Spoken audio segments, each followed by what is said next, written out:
Since the Joe Biden administration, the United States (US) has tightened restrictions on AI chip exports to China. This step was taken to prevent the development of AI technology in China.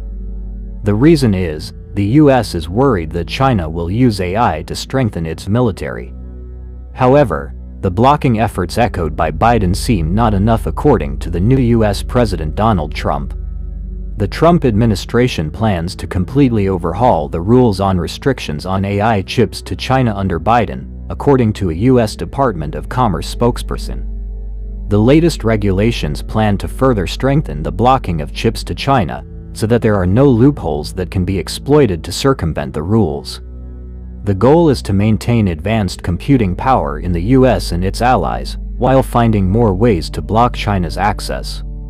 The Biden administration's AI rules are too complex, with complicated bureaucracy. They will only hinder innovation in the US, said a US Department of Commerce spokesperson.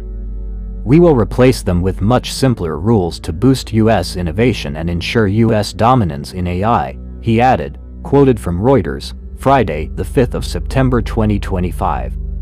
Last week, Reuters reported that the Trump administration was working on changes to the rules that would limit global access to AI chips. It is possible that the rules would eliminate the tier system for countries to access US chips, as implemented under the Biden administration. The Trump administration is not very fond of the tier system that is less enforceable, a US Commerce Department spokesperson said. For information, the Biden rule divides countries into 3 tiers. A total of 17 countries are in Tier 1 and have unlimited access to US chips. Meanwhile, 120 countries are in Tier 2, which are given quota restrictions in certain regulations to get chip access.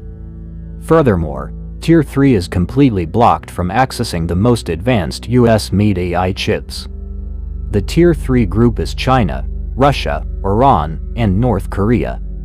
Recently, Trump announced a ban on NVIDIA's H20 chip exports to China. The chip was designed specifically for China under the Biden administration, so that NVIDIA can continue to sell without violating applicable regulations. It is not clear when the new rules on chip export restrictions under the Trump administration will be launched. According to Reuters, the Trump administration will focus on global licensing methods with government-to-government agreements. Let's wait and see whether the regulation is effective in thwarting China's technological development, or whether it will backfire on US tech giants.